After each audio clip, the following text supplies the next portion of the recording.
He mocked her background, called her just another girl from the ghetto, in front of the entire hearing. What he didn't know was that Jasmine Crockett had come armed with receipts, evidence that could end his career, live on national television. The hearing room wasn't cold because of the air conditioning. It was cold because of what it represented: power, scrutiny, and a political machine that would crush anything to protect itself. It was Wednesday morning in Washington, D.C. The Rayburn House office building buzzed with quiet tension as reporters set up their cameras. News crews weren't just waiting for answers. They were waiting for a moment. Today, that moment had a name: Jasmine Crockett. She wasn't a stranger to controversy, but this felt different. A major federal contractor had been exposed for misusing millions in funds meant for rural infrastructure in Arkansas and Missouri. Roads left incomplete, checks sent to phantom employees. Someone powerful had buried it all, and now, seated just 2 chairs away from her on the oversight panel, sat one of the men suspected of helping cover it up: retired Judge William Drexler. Drexler wore entitlement like a cologne, heavy, smug, and impossible to ignore. For decades, he'd built his career on fear, not respect. But Jasmine had done her homework. She knew his ties to the contractor ran deep. Old golf buddies, photos at private fundraisers, cases that mysteriously vanished. This wasn't going to be a softball hearing. Jasmine glanced at her notes. Names, dates, arrows pointing to follow-ups. Her team had warned her. Drexler would try to rattle her, interrupt, belittle, maybe even insult her. But she wasn't here to play defense. Across the panel, Rep. Alan Pierce tapped his pen nervously. He'd once clerked for Drexler and still carried a quiet reverence for the man. But even he looked uneasy. The room settled. C-SPAN went live. Chairwoman Luann Gates opened with routine remarks about transparency and accountability. Then she turned to Jasmine. "Congresswoman Crockett, you may proceed." Jasmine leaned forward, adjusted her mic, and spoke, calm and clear. "Thank you, Chairwoman.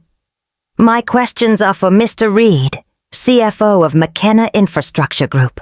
The camera panned to a wiry man in his late 40s. Sweat glistened at his hairline. Jasmine moved precisely, pulling on threads one by one, spending reports, invoices that didn't match, subcontractor payments that had tripled in under a year. Her tone wasn't confrontational. It was surgical, like she was assembling a puzzle in silence.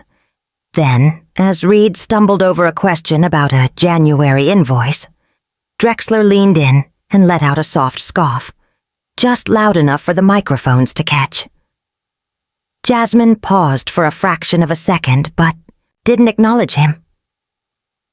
"Mr. Reed," she continued, "can you tell me who approved the January 11th payment of $845,000 to SAF Freight Services, despite your records showing only $120,000 in shipping activity that month?" Reed blinked. "I'd have to check with procurement." "You signed the approval," Jasmine said, gently lifting a printed copy of his signature. The air thickened. Drexler cleared his throat and leaned into his mic again. "Excuse me, Madam Chair, but is this a hearing or a witch hunt?" His voice dripped with condescension. Chairwoman Gates remained calm. "Judge Drexler, please allow Congresswoman Crockett to finish her line of questioning." Drexler smirked. "By all means. I just thought hearings were meant to seek truth, not make someone from the projects feel important." Silence. Jasmine turned toward him, but didn't answer. Not yet. She looked back at Reed. "We'll return to that payment in a moment. Thank you." But Drexler wasn't finished. He sat back, arms folded, watching her like a man convinced her words didn't matter. Jasmine had seen that look before. from men who dismissed her before she even opened her mouth. But this wasn't his courtroom. This was a public hearing, and the cameras were rolling. Jasmine flipped a page in her notebook. "Mr. Reed," she said, her voice steady, "please look at the fourth quarter expense report from 2022. There's a $2.3 million payment listed as retainer services. The vendor has no registered EIN. Who are they?" Reed turned to his counsel. I'm not sure. That might have been handled by compliance." "You personally authorized a multi-million-dollar payout," Jasmine said, eyebrows raised. "To a company you can't name?" Before Reed could answer, Drexler laughed, louder this time. "She's really trying, I'll give her that." Jasmine's eyes met his, cold, unbothered. But now she was ready to answer. "If there's a problem with the line of questioning, Judge Drexler," Chairwoman Gates said firmly, "you're welcome to submit a written objection." "Oh no," Drexler replied, flashing a smile that never reached his eyes. "I wouldn't dream of it. I just think this is all a bit theatrical. This young lady clearly has a future in television. That tone, those rehearsed questions. Quite the performance." It wasn't subtle. Chairwoman Gates tapped her gavel once. "Judge Drexler, one more interruption, and you will be asked to remain silent for the duration of this panel." Jasmine didn't react. She didn't flinch. She stayed locked in on Reed. "Mr. Reed," she continued, "were any of these funds used to secure legal protection for former employees subpoenaed by this committee?" Reed shifted. I'd have to confirm that. I don't want to misstate anything." Jasmine let the silence stretch. Then she turned her head, slowly, and looked Drexler directly in the eyes. "I've had to fight for every room I've walked into," she said, unblinking. "And I've stayed in those rooms not because I performed, but because I did the work. Work most people wouldn't touch, including people like you." A chair creaked somewhere in the gallery. Drexler's smile faded. "Oh, I know your type. Congresswoman. Been watching you all week. Arms flailing, voice raised, always so emotional. Women like you walk into these spaces thinking you're owed something just because you've got a degree and a couple headlines." Jasmine didn't raise her voice. "The only thing I'm owed," she said evenly, "is the truth from people who think they're above accountability, including former judges who've forgotten what integrity looks like." For the first time, Drexler had no comeback. "Congresswoman Crockett, please proceed," the chairwoman said. And she did, without breaking rhythm. "Mr. Reed, is it true that Judge Drexler served on the advisory board of your firm from 2017 to 2020? Reed hesitated. "I believe that's public information." "Then it shouldn't be hard to confirm," Jasmine said, "which makes his presence on this panel highly questionable, especially since the unaccounted funds began disappearing during that exact period." Now the silence was no longer awkward. It was damning. Drexler shifted in his seat. Jasmine leaned back slightly. "Madam Chair," she said, "I'd like to formally request this committee enter a motion to investigate a potential conflict of interest involving Judge Drexler and McKenna Infrastructure Group." Something shifted in the room. This wasn't just heated testimony anymore. It was a turning point. The press, staffers, legal teams. They weren't watching a debate. They were watching a reckoning. But Drexler wasn't finished. And what came next was uglier. He adjusted his tie, then tapped the mic twice with deliberate ease. A signal. A demand for attention. When he spoke, His voice was low and calculated. "You know," he said, eyes on Jasmine but speaking to the room. "Back, when I was on the bench, we had a term for this kind of display. Flash without substance." No one laughed. "That wasn't the goal. And I'll be honest," he went on, "when I heard Congresswoman Crockett would be leading today's questioning, I wasn't surprised. Theatrics. A good show. But let's not pretend she's still just that girl, from the ghetto playing courtroom with real professionals." The room froze. A journalist gasped. Someone dropped a pen. Chairwoman Gates looked stunned. Jasmine didn't flinch. She sat forward, adjusted her mic. "I grew up in Oak Cliff," she said. "And if you knew anything about it, you'd know there's more honesty in those streets than in any courtroom you ever presided over." Drexler opened his mouth, but she didn't give him the chance. "You want to talk about theatrics? Let's talk about your ruling in Johnson versus Franklin, a corporate theft case with hard evidence. You dismissed it on technical grounds. Right, after dining with Franklin's lawyer at the Prescott Club. You're out of line," Drexler snapped, suddenly flustered. "No," Jasmine replied, calm as ever. "You're out of office. You sit here like the robe still means something. But all I see is a man clinging to a title, hoping no one notices the dirt under his nails." The chairwoman didn't stop her. No one did. Drexler leaned in, voice low and venomous. "You want respect from people like me?" he hissed. "Keep dreaming. I don't care what title they slap in front of your name. You're still just another mouthy girl who got lucky in a political storm.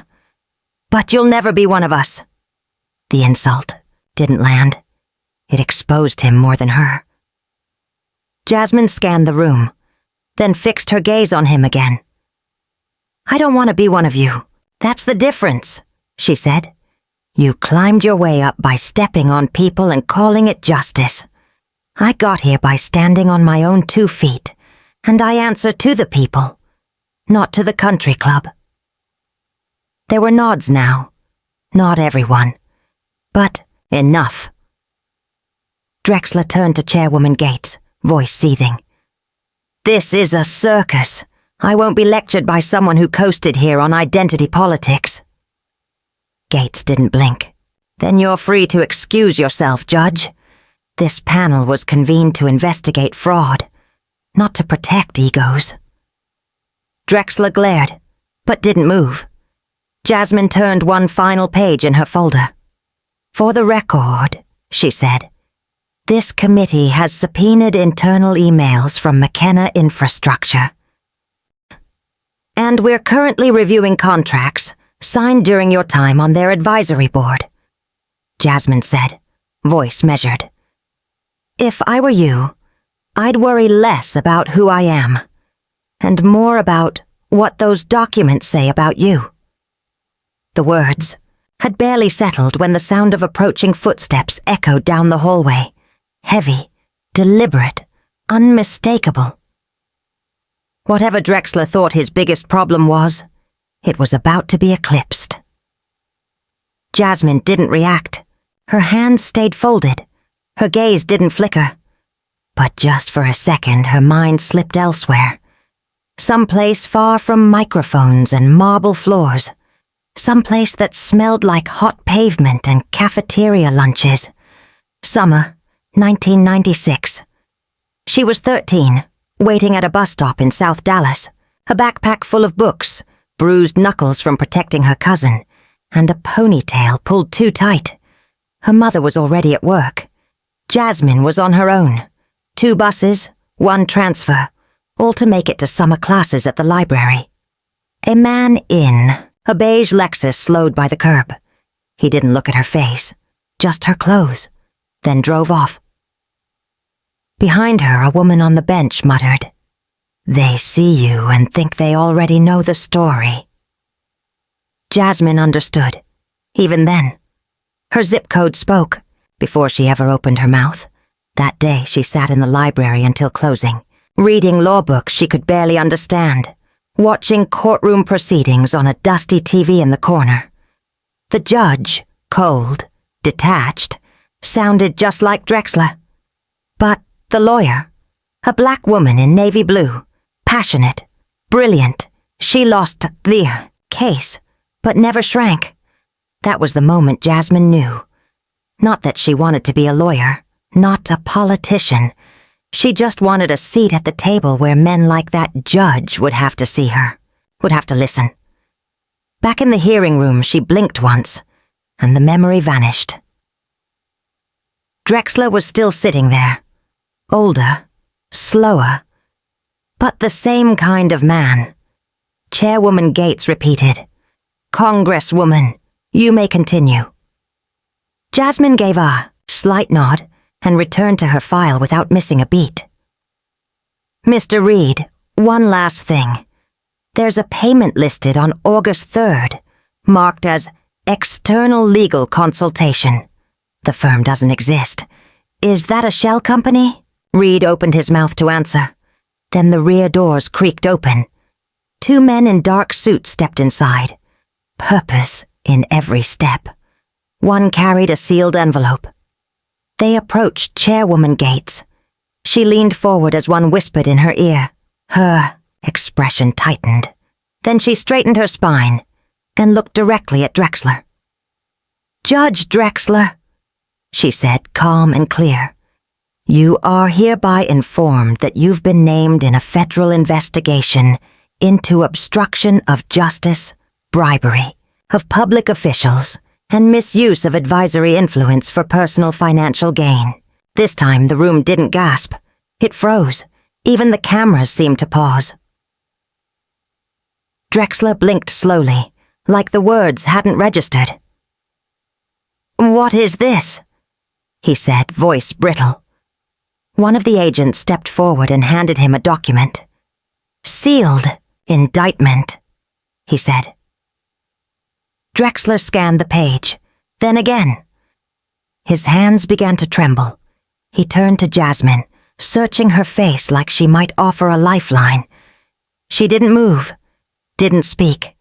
She just watched, present, unshaken, in control.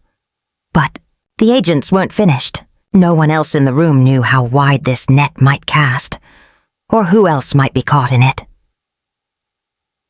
Drexler's face shifted through disbelief, confusion, panic.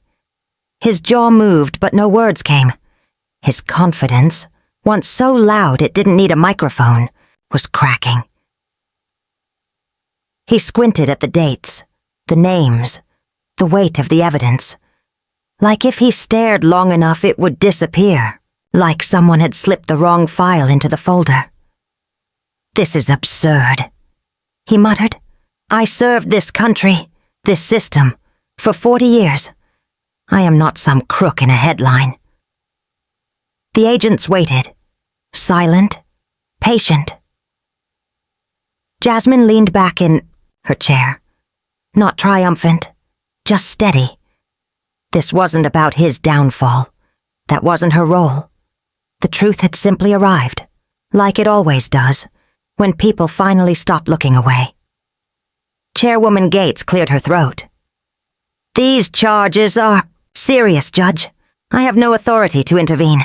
You are not above the law. Please comply." Drexler shot up from his seat. "This is political," he barked. "This is because of her." He jabbed a finger at Jasmine. "This is what happens when you let emotion and identity run our institutions." His voice echoed. People recoiled. A camera light pivoted to catch every second of his unraveling. Jasmine finally spoke, calm as ever. "No, Judge. This is what happens when you think no one's watching." The silence that followed was a full sentence. The agents moved forward, offering Drexler a chance to walk out quietly. He straightened his jacket, tried to collect himself, but his eyes wouldn't stop darting. Toward the door, the press, toward Jasmine. "I know people," he hissed under his breath. "You think this is over? You have no idea." "You're right," Jasmine said softly. "I don't know who you know, but I do know who I am." She met his gaze and didn't look away. "And I don't scare easy." There was no music, no dramatic speech, just a single sentence and the sharp snap of a handcuff. The sound rang out like a rifle crack. Drexler recoiled as if the cuffs burned. "Is this necessary?" he barked. "I'm not some thug dragged off a street corner." The younger agent didn't flinch. His voice was flat. "You're under federal indictment. That means you're under arrest. You'll be treated the same as anyone else." They turned him around. The cuffs clicked shut. His hands locked behind him. Drexler stumbled as they led him past the committee, table, past the flashing cameras, past the very institution he once commanded. Reporters scrambled to follow, shoes clattering on polished floors, but the noise faded as the doors closed behind him. Silence settled. Jasmine exhaled, softly, not for show, just enough to make space in her chest, where tension had coiled for over an hour. Chairwoman Gates spoke. "We'll take a short recess, 15 minutes. The panel slowly rose. Some shook their heads. Others whispered urgently into their phones. But Jasmine didn't move. Her eyes scanned her notes. No triumph, just focus. A staffer from another office passed behind her and murmured. "That was brutal." Jasmine didn't look up. "Truth usually is." But while Drexler was gone, the spotlight remained, and Jasmine still had work to do for the ones watching at home. The room gradually refilled. Staffers brought fresh water. Phones buzzed with messages from across the country. Online, clips from the hearing were already spreading. Some had no captions, just raw footage of a man in cuffs. Others added flair. "Judge gets humiliated, live on C-SPAN," or "Jasmine Crockett just ended a career on national TV." Jasmine didn't care. Not yet. She flipped through her notes. Her pen tapped the table once, then stopped. The next witness had already taken her seat. A legal compliance officer from McKenna Infrastructure. Mid-30s, nervous, exhausted. Chairwoman Gates returned to the mic. "We'll now resume the hearing. Congresswoman Crockett, you may continue." Jasmine looked up, voice calm. "Ms. Traynor, thank you for your patience. Before we begin, are you aware that several payments authorized by your department during fiscal year 2021 were connected to shell companies tied to advisory board members?" Traynor hesitated. I wasn't directly responsible for authorizing those." Jasmine nodded. "Yet your name appears on 2 approval memos, February 3rd and April 19th. Traynor looked down at her hands. "At the time, I was told the payments had been cleared by legal. I had no reason to question them." "And who gave you that directive?" A pause, then quietly. "Judge Drexler." No reaction from the room, just the weight of that name still hanging in the air. Jasmine pressed forward. "Did he ever instruct you, verbally or in writing, to withhold vendor details from internal reports?" Traynor nodded. "He said listing specifics would complicate audits." Jasmine scribbled a note. "And when the internal audit team requested clarification, he told me to bury the request, said he'd handle it himself." That was the line. Jasmine didn't need a monologue. Just the facts.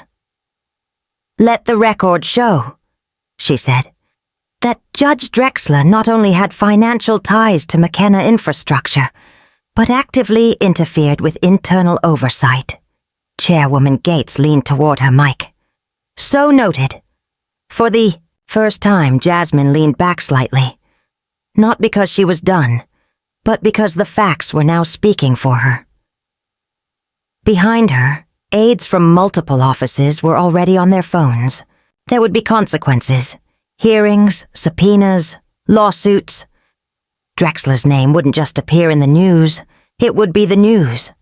And still, Jasmine wasn't smug. She wasn't smiling. She looked tired, not from lack of sleep, but from years of having to prove herself twice just to be heard once. She glanced at the gallery, a few familiar faces, her former law professor, a civil rights attorney she'd admired since undergrad. They each gave her a small nod, not of praise, but recognition. Her phone buzzed, a text from her assistant. CNN wants a statement. Also, MSNBC, ABC, The Root. Everyone's asking. Jasmine didn't answer. Not yet. Across from her, the camera was still rolling, still watching. She spoke clearly. I'd like to request that this committee subpoena all internal documents from McKenna, infrastructure from 2017 to 2022, including board communications, internal memos, and consultant invoices tied to Judge Drexler's tenure. Chairwoman Gates nodded without hesitation. Request approved. Staff, prepare the subpoena. With that, it became official. The investigation had shifted. It was no longer about just one man. Drexler was only the beginning. As Jasmine closed her folder, she knew the real storm wasn't behind her. It was coming, and not everyone welcomed her rise. Outside the hearing room, chaos had bloomed into a full media frenzy. News vans double-parked, reporters elbowed for space, the question on every lip. How did no one see this coming? Drexler emerged through a side door, flanked by federal agents. His blazer was wrinkled now, his hands still cuffed behind his back. The man who once sat at the center of every courtroom was now the headline, and Jasmine was the one who made sure the world didn't look away.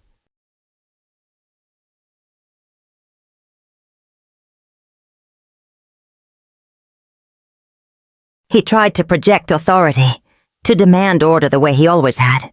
But now, he couldn't meet a single pair of eyes. Flashbulbs burst like fireworks, relentless and blinding. Drexler kept his chin up, clinging to the scraps of dignity he'd spent a lifetime cultivating. But that wasn't what people saw. They saw a man caught, a man diminished, a man in a suit that no longer carried power. A reporter shouted, "Judge Drexler, any comment on the charges?" He said nothing. Another voice cut through the noise.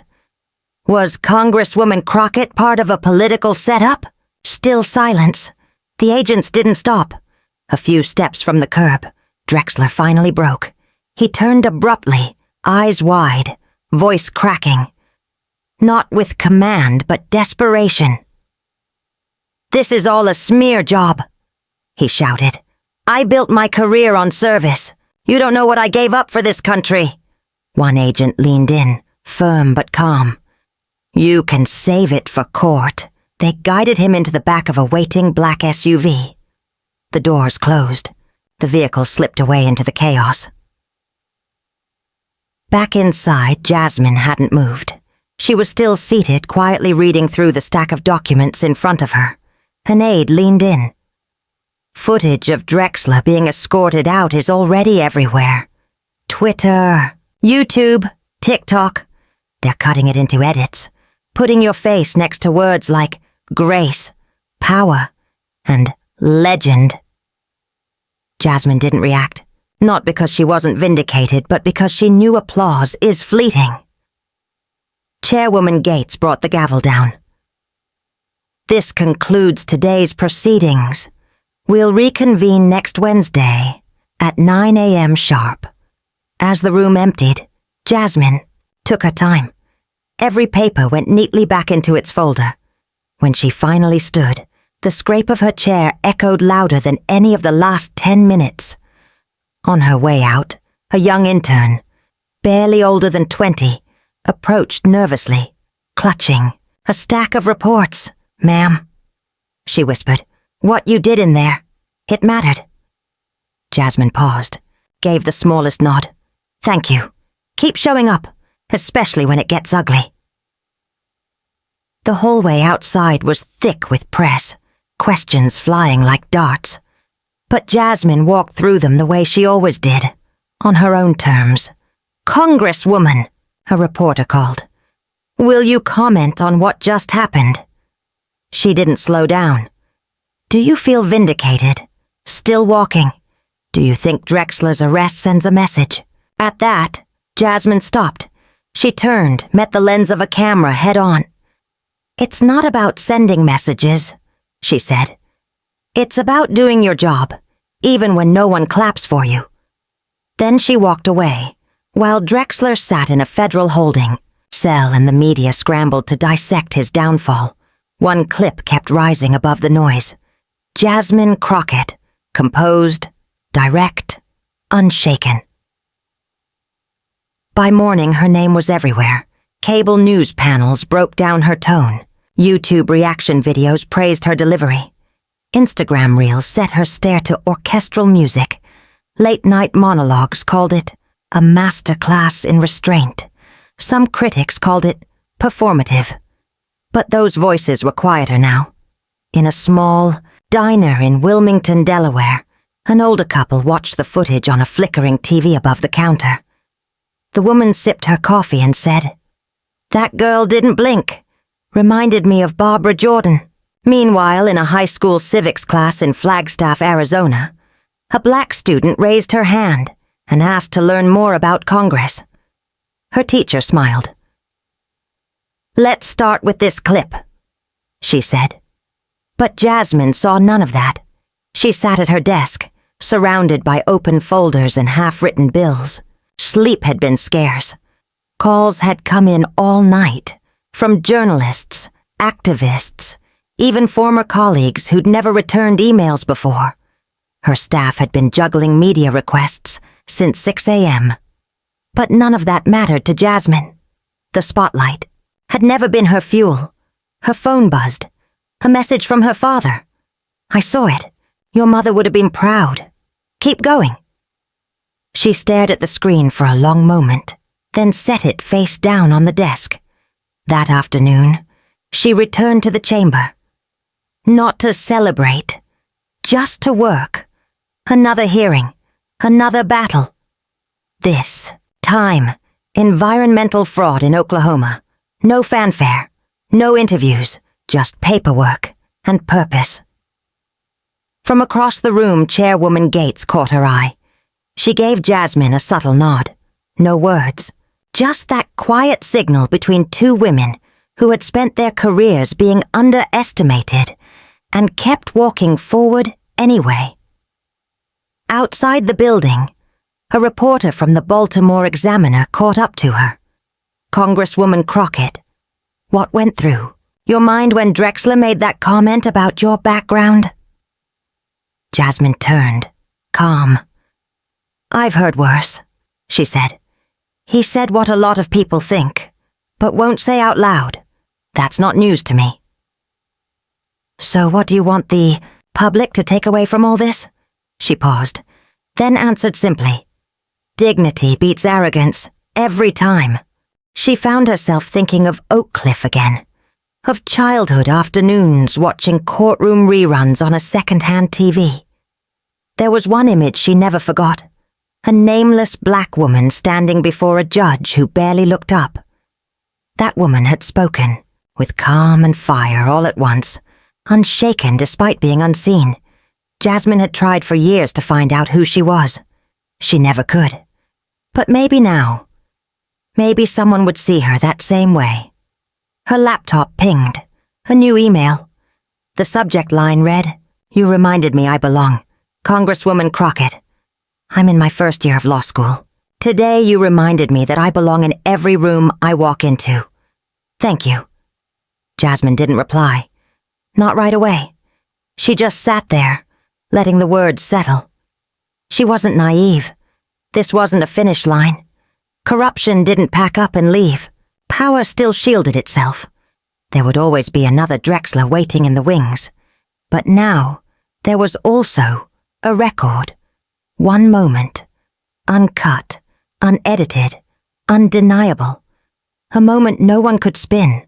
And when the noise faded, when the headlines quieted, people would remember not just the downfall of a corrupt man, but the woman who didn't flinch, who didn't raise her voice, who didn't shrink.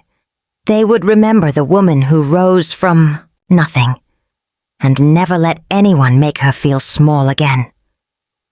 But Jasmine wasn't focused on legacy. She was focused on the work, and the work was just beginning. In the days that followed, politicians scrambled to respond. Some praised her composure. Others tiptoed, careful not to alienate their base. A few issued half-hearted retractions for having once defended Drexler. Jasmine said nothing. She declined morning shows, turned down magazine covers. Her team understood. She wasn't here to ride the wave. She was looking far beyond it. One evening she spoke at a local high school in Shreveport, just past the Texas border.